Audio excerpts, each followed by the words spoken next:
बिस्मिल्लाहिर्रहमानिर्रहीम। अच्छा बच्चों, आज जो हमें टॉपिक पढ़ना है उसका नाम है नंबर पैटर्न्स।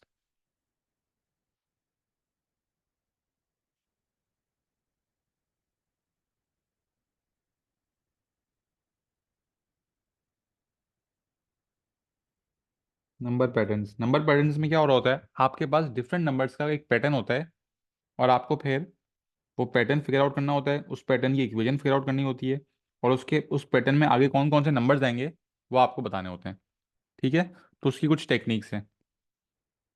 पहले हम लोग बेसिक से शुरू करते हैं।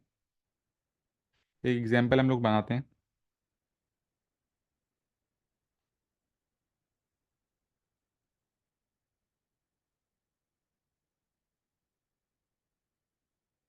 ये हमारे पास एक पैटर्न है जिसमें हमें चार नंबर्स दिए हुए हैं, 4, 7, 10 और 13।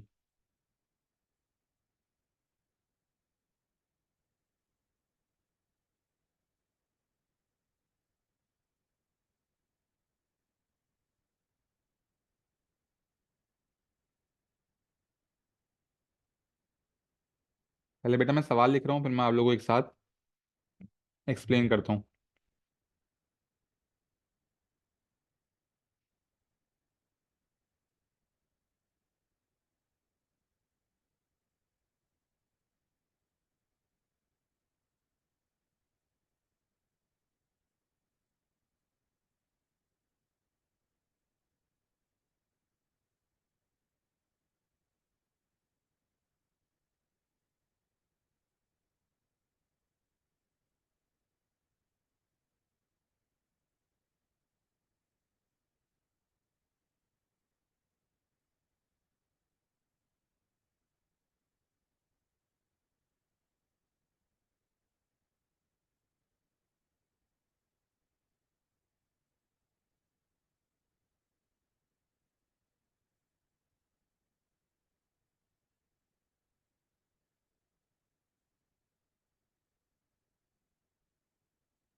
अच्छा बच्चों, ये हमारे पास एक सवाल है जिसमें वैल्यूज आपको दी हुई है 4, 7, 10 और 13। ये आपके पास एक नंबर सीक्वेंस है और आपके पास एक सवाल आया हुआ है। इसमें पहला पार्ट बोल रहा है find the expression for the nth term.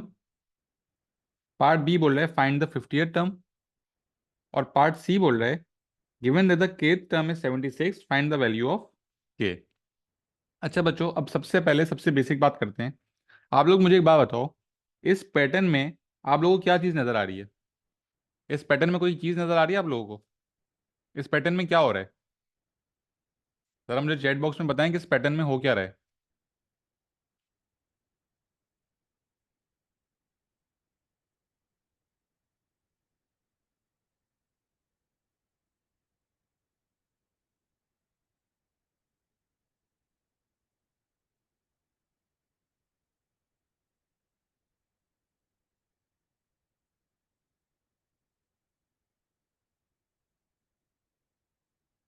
बिल्कुल सही।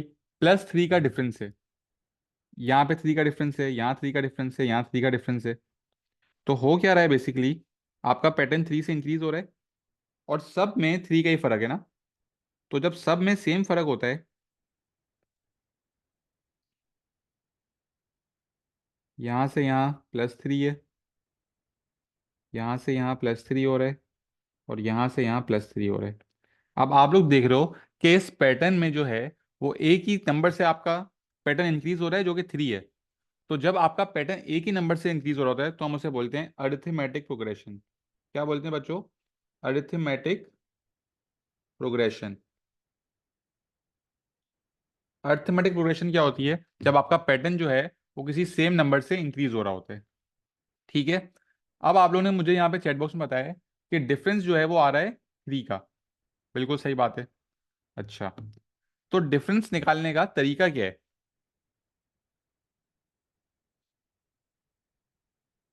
डिफरेंस निकालने का तरीका क्या है? डिफरेंस निकालने का फॉर्मूला है any term minus its previous term. अगर आप किसी भी नंबर को उसके प्रीवियस नंबर से सब्ट्रैक्ट करोगे तो आपके पास जो आंसर आएगा वो डिफरेंस का आएगा। जैसे 7 - 4 इज 3, 10 - 7 इज 3, 13 - 10 इज 3। तो हमारे पास डिफरेंस कितना आ रहा है, कॉमन डिफरेंस वो आ रहा है 3। मैंने यहाँ पे 13 - 10 कर लिया, मेरे पास डिफरेंस आ गया 3।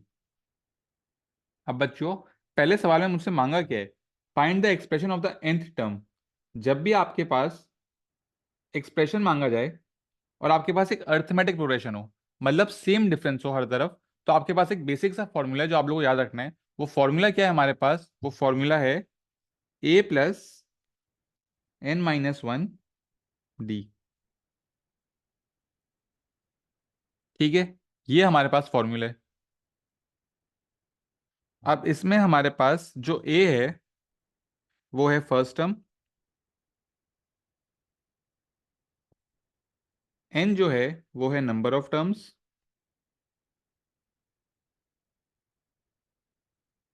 और d जो है वो है कॉमन डिफरेंस।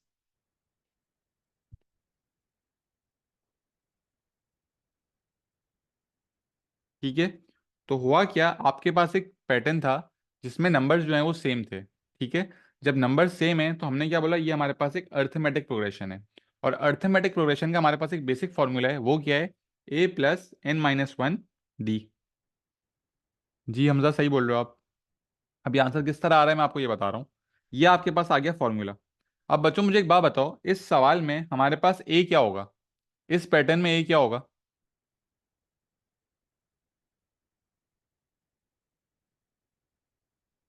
गलत। बच्चों ए क्या है, ए है हमारे पास फर्स्ट टर्म। फर्स्ट टर्म क्या थी यहाँ पे, फर्स्ट टर्म है 4।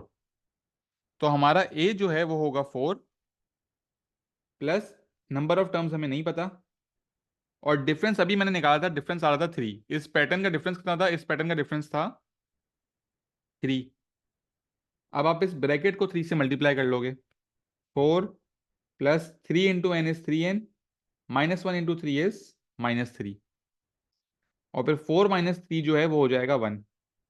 तो आंसर आ जाएगा 3n + 1। ये आपका पार्ट 1 का आंसर आ चुका है। ये आपकी nth टर्म है 3n + 1। ठीक है, मैं एक बार फिर से पार्ट 1 एक्सप्लेन कर रहा हूँ। हमारे पास सवाल था, हमारे पास एक पैटर्न दिया हुआ था और हमसे nth टर्म मांगी गई थी। तो हमने एक बात नोट करी कि हमारे पैटर्न में जो डिफरेंस है, कॉमन डिफरेंस, वो सेम है। पूरे पैटर्न में थ्रू आउट 3 का इंक्रीज हो रहा है। तो हमने आइडेंटिफाई किया ये हमारे पास एक अर्थमेटिक प्रोग्रेशन है जिसका बेसिक सा फॉर्मूला nth टर्म का क्या है, a+n - 1d, जिसमें a is the first term, n is the number of terms and d is the common difference. अब मुझे एक्सप्रेशन में पता था कि a जो है वो फर्स्ट टर्म हमारी 4 है, n हमें नहीं पता, उसको हमने n ही रहने दिया। कॉमन डिफरेंस जो है वो हमने निकाला any term minus its previous term. तो मैंने 13 - 10 किया, मेरा आंसर आया 3। 3 को मैंने यहाँ सब्स्टिट्यूट किया, इस इक्वेशन को मैंने सॉल्व किया, मेरे पास आंसर आ गया 3n + 1। क्या सबको पार्ट 1 क्लियर है? मुझे चैट बॉक्स में बताएं क्या पार्ट 1 क्लियर है, क्योंकि पार्ट 2 और 3 लिंक्ड है इससे बेटा। क्या पार्ट 1 क्लियर है?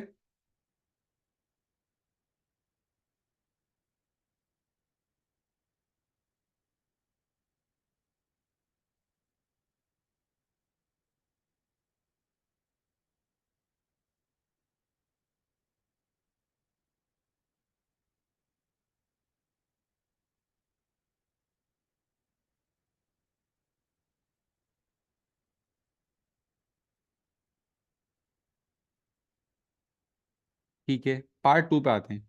पार्ट 2 बोल रहा है find the 50th term of the sequence.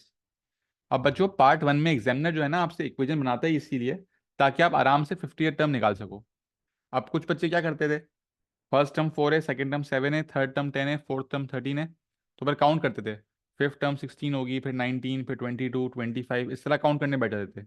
और भाई हमारे पास इतना टाइम नहीं होगा पेपर में, तो इसीलिए एग्जामिनर आपसे पार्ट 1 में इक्वेशन बनाता है। और पार्ट 2 में अब एग्जामिनर क्या बोल रहा है, एग्जामिनर बोल रहा है कि 50th टर्म बताओ। तो आपको सिर्फ क्या करना पड़ेगा, यहाँ पे एन था, तो देखो यहाँ पे आपके पास एन की फॉर्म में इक्वेशन बनी है। अब यहाँ पे 50 है, तो हम एन की जगह पे 50 को सब्स्टिट्यूट कर देंगे। तो आपके पास जो इक्वेशन थी 3n+1, उसमें क्या हो जाएगा, n की जगह आ जाएगा 50, और 3 × 50 इज 150, 150 + 1 इज 151। ये हो गया आपका आंसर।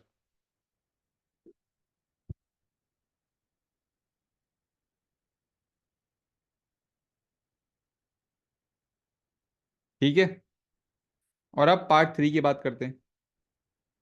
पार्ट 3 में क्या बोल रहा है examiner, given that the kth term of the sequence is 76, जो kth टर्म है वो 76 है, find the value of k। ठीक है, अच्छा अभी हमारे पास एक्सप्रेशन है 3n+1। अब यहाँ पे kth टर्म बोल रहा है, तो n की जगह बच्चों इक्वेशन में हम क्या सब्स्टिट्यूट कर देंगे, n की जगह सब्स्टिट्यूट कर देंगे k को, तो ये हो जाएगा 3n की जगह आ गया k+1, और उसका आंसर बताया हुआ, उसका आंसर है 76, तो हम क्या कर देंगे, इक्वल टू 76। अब ये +1 है, वहां जाके माइनस हो जाएगा, 3k = 75, k = 75/3, which is 25 answer. ये हमारा बेसिक अर्थमेटिक प्रोग्रेशन का सवाल कंप्लीट हो गया। इसमें हमारे पास अर्थमेटिक प्रोग्रेशन में इस तरह के 3 पार्ट्स आ सकते हैं। ठीक है, एक बार फिर से स्टार्ट करते हैं। पहले पार्ट में हमने देखा कि अर्थमेटिक प्रोग्रेशन है, किस तरह अर्थमेटिक प्रोग्रेशन हमने देखा किस तरह हो रही है, इनका डिफरेंस सेम था थ्रू आउट। तो हमारे पास फॉर्मूला क्या बना, a + n - 1d। हमने फर्स्ट टर्म पैटर्न में से देखी, डिफरेंस हमने कैसे निकाला, any term minus its previous term. A और डी को हमने फॉर्मूला में सब्स्टिट्यूट करा, तो हमारे पास एक्सप्रेशन आ गया 3n+1। पार्ट बी में एग्जामिनर बोल रहा था कि 50th टर्म बताओ, तो आपने सिर्फ क्या करा, n की जगह 50 को सब्स्टिट्यूट कर दिया, तो आपके पास जो आंसर आया वो आपका 50th टर्म हो गई। और पार्ट 3 में एग्जामिनर ने बता कि केथ टर्म का आंसर बता दिया था एग्जामिनर ने 76, तो मैंने क्या करा, n की जगह k को सब्स्टिट्यूट करा और इक्वल कर दिया 76 के। ये मेरे पास एक बेसिक एक्सप्रेशन बन गया, जिसको मैंने सॉल्व किया, तो मेरे पास k की वैल्यू आ गई 25। ठीक है बच्चों, सब एक दफा रिप्लाई कर दें, क्या ये क्लियर है, तो मैं आगे बढ़ूं फिर।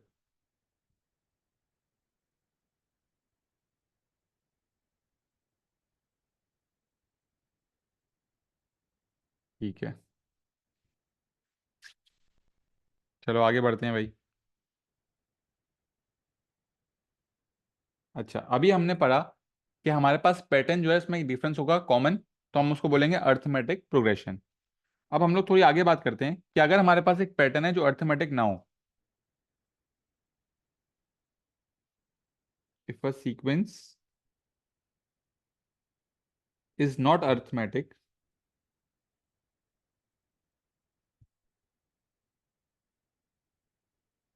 Then it belongs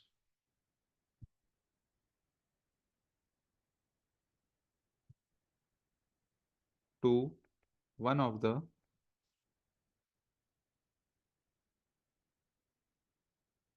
following families.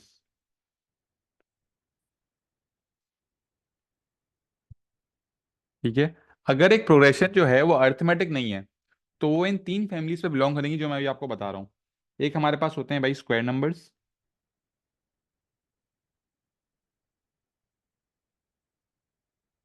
ठीक है, एक हमारे पास होते हैं क्यूब नंबर्स,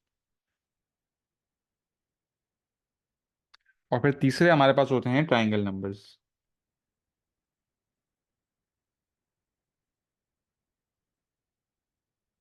ठीक है, अब स्क्वायर नंबर्स क्या होते हैं, जब आप एक नंबर को स्क्वायर करते हो तो जो आंसर आ रहा होता है वो स्क्वायर नंबर होता है। तो बच्चों, 1 का स्क्वायर क्या होता है, 1 का स्क्वायर होता है 1, 2 का स्क्वायर होता है 4, 3 का स्क्वायर होता है 9, 4 का स्क्वायर होता है 16, 5 का स्क्वायर होता है 25। ये आपके पास है स्क्वायर नंबर्स। ठीक है, क्यूब नंबर्स क्या होते हैं, किसी भी नंबर को क्यूब करते हैं तो जो आंसर आता है वो आपका क्यूब नंबर होता है। 1 का क्यूब इज 1, 2 का क्यूब इज 8,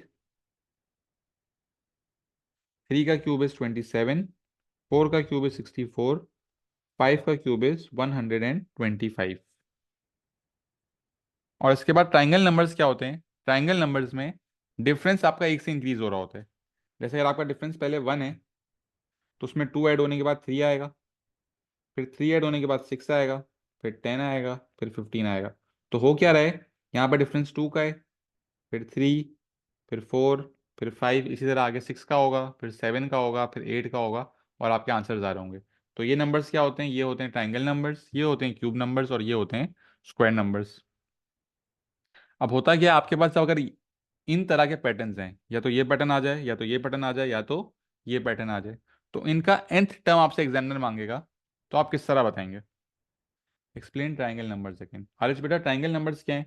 आगे पहला नंबर 1 दिया हुआ है, 1 से 3 में डिफरेंस कितना आ रहा है? 2 का आ रहा है। फिर 3 से 6 में कितना आ रहा है? 3 का। तो देखो डिफरेंस इंक्रीज हो रहा है 1 से। 6 से 10 में कितना आ रहा है?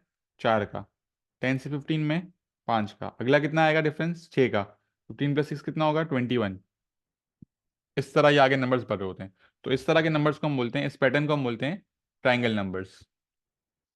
ठीक है।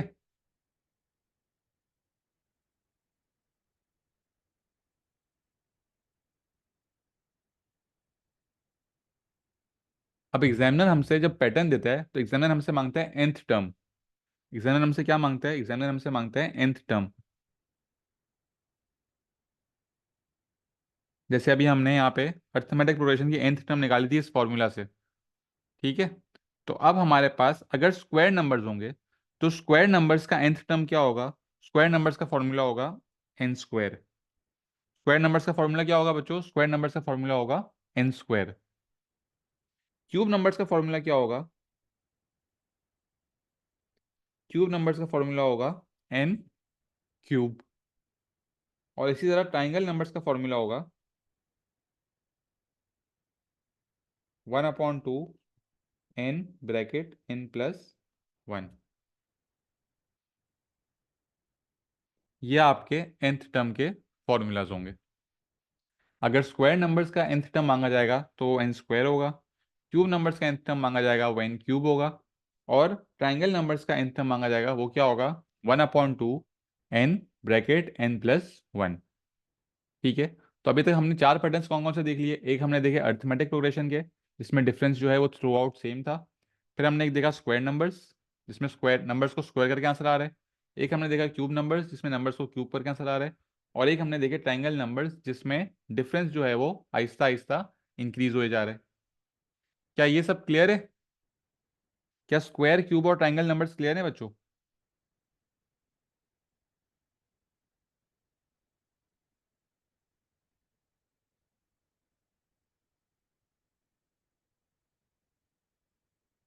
आरिश बेटा, ट्राइंगल नंबर समझ आ गए आपको?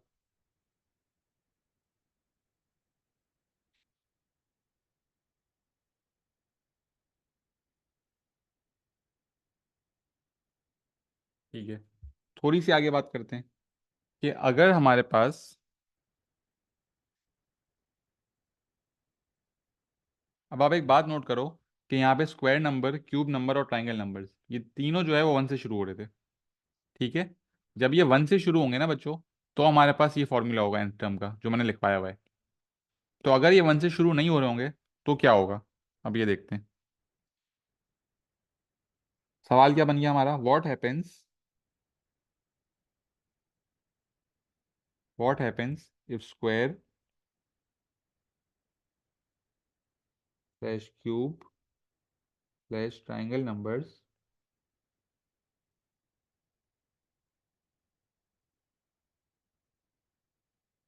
डज नॉट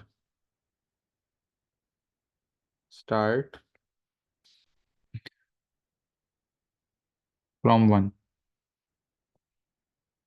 अगर हमारे स्क्वायर, क्यूब या ट्राइंगल नंबर्स 1 से स्टार्ट नहीं हो रहे, तो क्या होगा?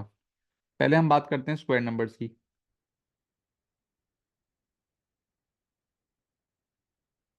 स्क्वायर नंबर्स क्या होते हैं?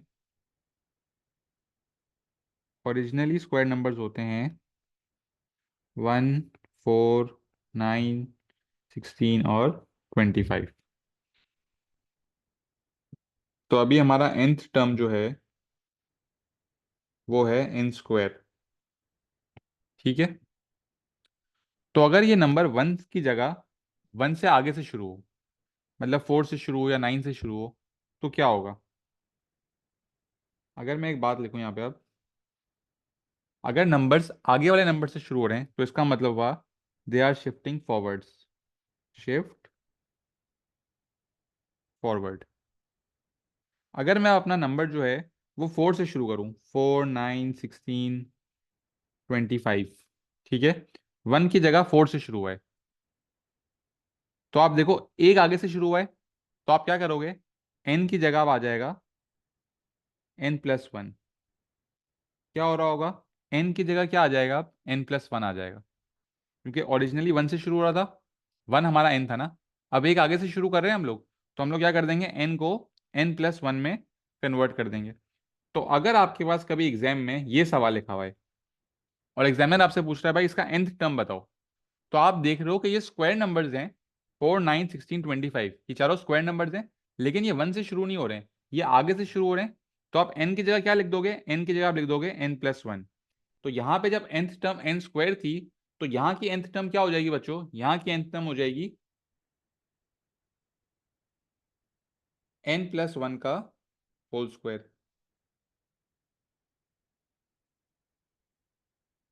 ठीक है, एक बार फिर से बता रहा हूँ बेटा, वैसे क्या था, नॉर्मली स्क्वायर नंबर्स हमारे शुरू हो रहे थे 1 से, 1, 4, 9, 16, 25। तो जब हमारे पास स्क्वायर नंबर्स ये थे, तो हमारी nth टर्म थी n स्क्वायर। अगर पेपर में सवाल आ जाए कि n आपके पास ये पैटर्न दिया हुआ है 4, 9, 16 और 25, तो अब आप लोगों को पता है कि हमारे पास जो नंबर्स ये में पैटर्न में वो स्क्वायर नंबर्स हैं, लेकिन हमारा ओरिजिनल डेटा 1 से शुरू नहीं हो रहा, हमारा डेटा आगे से शुरू हो रहा है। जब हमारा डेटा 1 से शुरू हो रहा था तो हम लोग n स्क्वायर बोल रहे थे, अब जब एक आगे से शुरू होगा तो हम क्या बोल देंगे, n+1 का होल स्क्वायर। ठीक है, तो अगर अब मैं बात करूं, अगर हम लोग दो आगे जाते हैं, n की जगह आ जाएगा फिर n+2।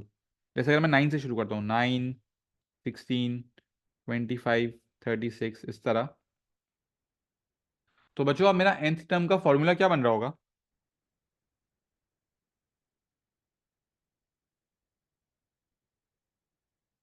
क्या कोई बता सकता है nth टर्म का फॉर्मूला क्या होगा।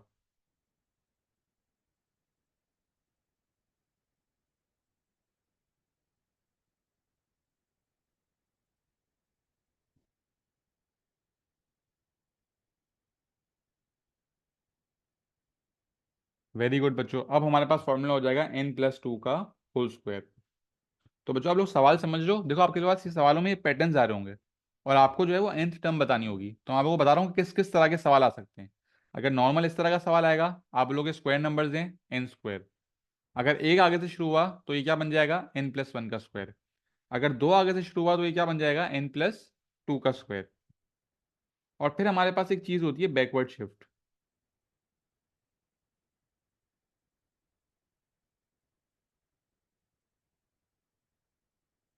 बैकवर्ड शिफ्ट में क्या हो रहा होगा, आपके पास जो सवाल है उस 1 की जगह आप 0 से शुरू हो रहा होगा, 0, 1, 4, 9, 16 और 25।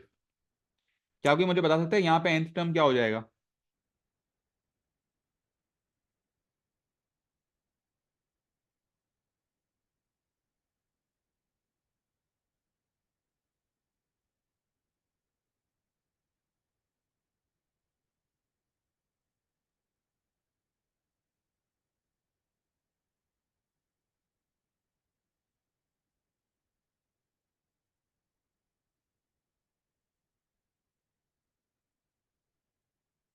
इसका nth टर्म का फॉर्मूला क्या होगा, अगर आप लोग के पास ये पैटर्न आ जाए और एग्जामिनर आपसे मांग रहा है। वेरी गुड, अब देखो शिफ्ट बैकवर्ड बाय n की जगह अब हम क्या कर लेंगे, n से एक पीछे जा रहे हैं, तो ये हो जाएगा n-1। तो हमारे पास फॉर्मूला क्या बन रहा होगा, हमारे पास फॉर्मूला बन रहा होगा n-1 का होल स्क्वायर। ये हमारा फॉर्मूला बन गया। ठीक है,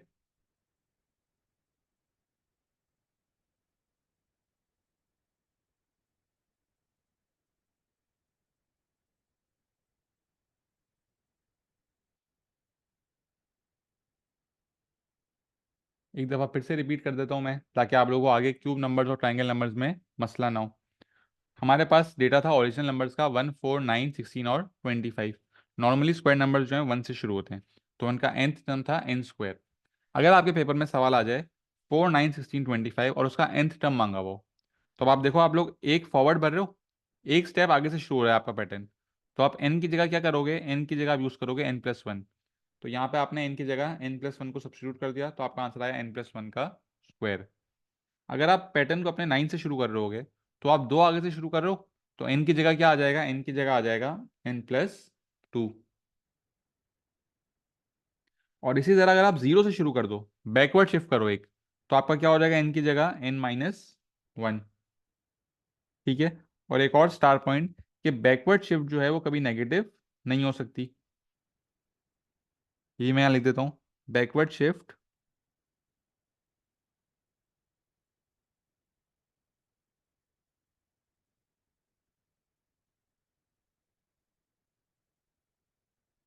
backward shift can not go to, can not be negative.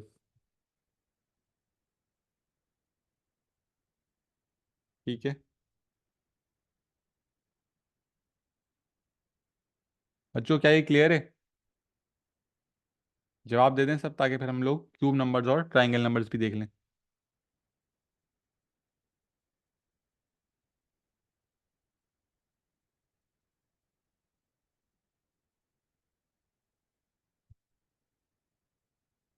बेटा मैंने आप लोगों को बताया ना, -1 से स्टार्ट ही नहीं होगा, नेगेटिव से शुरू नहीं हो सकता। मतलब आपका जो डेटा है वो 0 से शुरू हो रहा है ना, -1 से शुरू नहीं हो सकता, या -4 से शुरू नहीं हो सकता।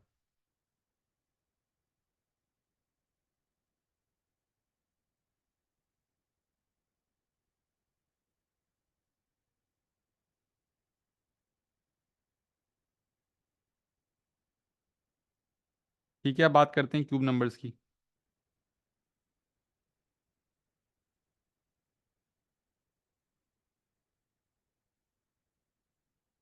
क्यूब नंबर्स में अगर आपका मैं क्वेश्चन लिखूं यहाँ पे,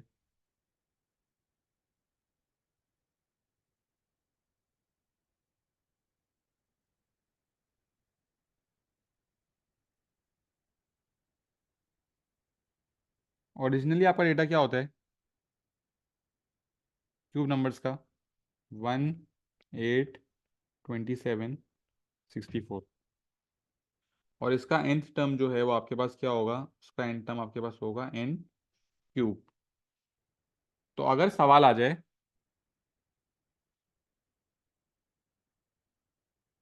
find the nth term of 8, 27 और 64, तो nth टर्म क्या हो जाएगी अब?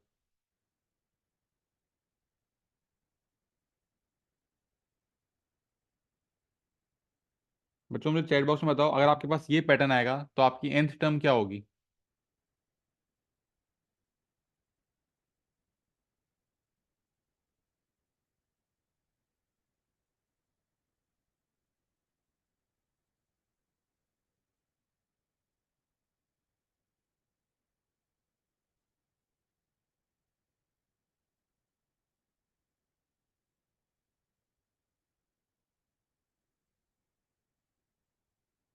Very good. अगर आप एक फॉरवर्ड जा रहे हो तो आपका n क्या बन जाएगा, आपका n बन जाएगा n+1। तो इसका आंसर हो जाएगा n+1 का क्यूब। और अगर आपसे इस पैटर्न का nth टर्म मांगा वो 0, 1, 8, 27, 64, तो आपका nth टर्म क्या हो जाएगा बच्चों?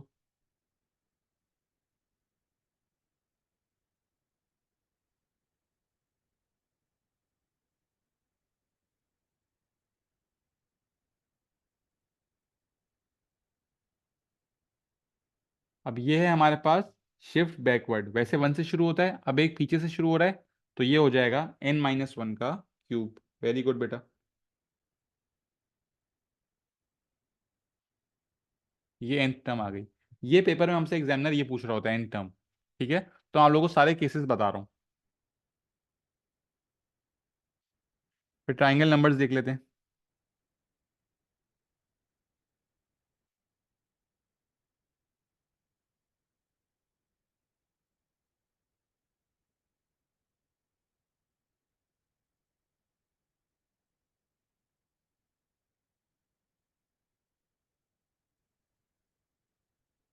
ट्राइंगल नंबर्स क्या होते हैं भाई? 1 से शुरू होते हैं, 1, 3, 6, 10, 15। ठीक है। और इसकी nth टर्म जो है वो हमारे पास क्या होती है, nth टर्म हमारे पास होती है 1/2 n और n+1।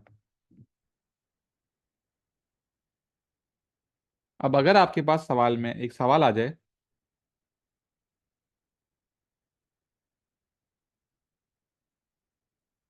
जिसमें एग्जामिनर बोले फाइंड द nth टर्म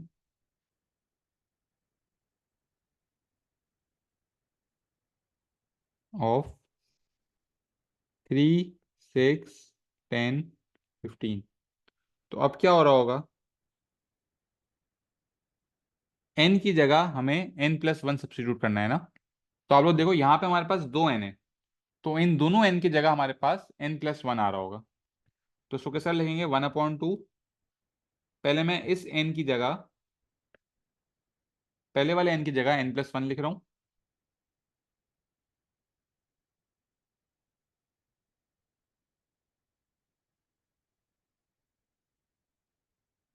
ठीक है। और अब जो ब्रैकेट के अंदर n है उसकी जगह मैं लिख रहा हूँ n+1। और फिर ये जो +1 है ये एज इट इज कॉपी हो जाएगा।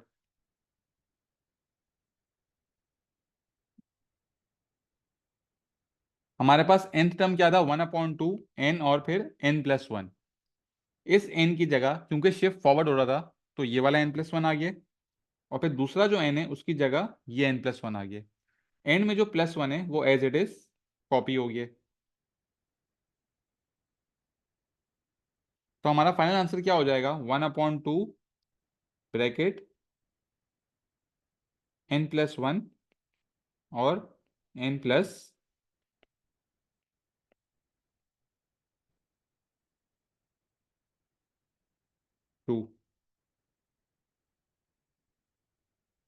ये हमारा आंसर हो जाएगा। इसमें हुआ क्या, n की जगह हमने n+1 सब्स्टिट्यूट किया क्योंकि ये हो रहा था शिफ्ट फॉरवर्ड।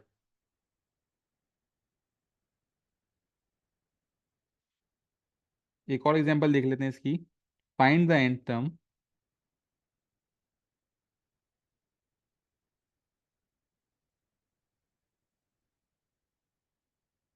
जीरो, 1, 3, 6, 10। तो आप देखो, अब 1 की जगह आपका डेटा जो है वो 0 से शुरू हो रहा है, तो आप क्या कर रहे हो, शिफ्ट कर रहे हो बैकवर्ड। तो यहाँ पे n की जगह क्या आ जाएगा, यहाँ पे n की जगह आ जाएगा n-1। तो जहां जहां हमारे पास अब n लिखा होगा हम वहां पे n-1 लिख देंगे। तो हमारे पास ओरिजिनल इक्वेशन क्या है, 1/2 n की जगह आ जाएगा n-1। ठीक है। और फिर दूसरा n जो है ब्रैकेट के अंदर वाला उसकी जगह लिखेंगे n-1, और +1 जो है वो एज इट इज आ जाएगा। हम ये ब्लैक वाले से इसको कंपेयर कर रहे हैं। जो पहला n है उसकी जगह n-1 आ गया, और फिर जो दूसरा n है उसकी जगह ये वाला n-1 आ गया। ठीक है। और +1 जो है वो एज इट इज कॉपी हो गया। अब इसको सॉल्व करेंगे तो ये बन जाएगा 1/2 n-1 एज इट इज आ जाएगा, और फिर ये -1 + 1 जो है ये 0 होगा। तो यहाँ पे हमारे पास सिर्फ बच जाएगा n। तो इसका अगर आपके पास ये सवाल आ जाए तो इसका nth टर्म क्या बन रहा होगा, 1/2 n और n-1 × n।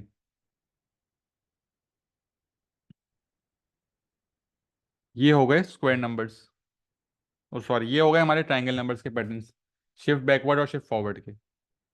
बेटा क्या कोई ऐसी चीज़ है ट्राइंगल, स्क्वायर और क्यूब नंबर्स में जिसका बैकवर्ड या फॉरवर्ड आप लोगों को समझ नहीं आया हो। स्क्वायर और ट्राइंग क्यूब नंबर्स का तो बहुत बेसिक है, ट्राइंगल नंबर्स में बच्चे कंफ्यूज हो जाते हैं। क्या आप लोगों को ट्राइंगल नंबर्स का शिफ्ट फॉरवर्ड की nth टर्म और शिफ्ट बैकवर्ड की nth टर्म क्लियर है।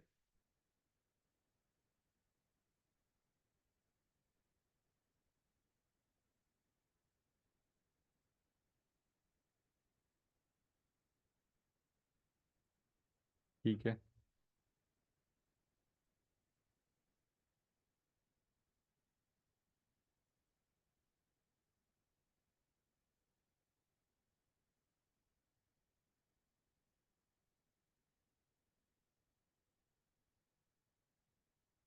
तो आज की क्लास में बच्चों हम लोगों ने क्या पढ़ा? आज की क्लास में हमने सबसे पहले पढ़ा नंबर पैटर्न्स में होता क्या है। हमारे पास एक पैटर्न आता है जिसका हमें mostly nth term find out करनी होती है।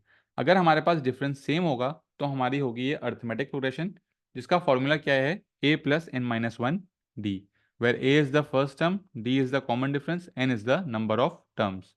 How do we find the difference? Any term minus its previous term, किसी भी टर्म को उसकी प्रीवियस टर्म से माइनस करेंगे तो जो आंसर आएगा वो हमारा कॉमन डिफरेंस होगा। फिर हमने क्या बोला कि अगर हमारे पैटर्न अर्थमेटिक नहीं हो, मतलब डिफरेंस सेम नहीं हो, तो वो तीन फैमिलीज को बिलोंग करेगा, square numbers, cube numbers and triangle numbers. ठीक है, जिसके फॉर्मूला है एन स्क्वायर एन क्यूब और वन अपॉन टू एन और एन प्लस वन। फिर अगर ये पैटर्न वन से शुरू नहीं हो रहा, वन के आगे से शुरू हो रहा है तो शिफ्ट फॉरवर्ड हो रहा होगा, वन के पीछे से शुरू हो रहा है तो शिफ्ट बैकवर्ड हो रहा होगा। तो अगर आगे हो रहा है तो एन में वो प्लस हो रहा होगा जितना आगे हो रहा है, और अगर पीछे हो रहा है तो एन में वो माइनस हो रहा होगा। यही सेम चीज़ क्यूब नंबर्स में हुई और यही सेम चीज़ ट्राइंगल नंबर्स में भी हुई। ठीक है, उम्मीद है आप लोग यहाँ तक क्लियर होगा।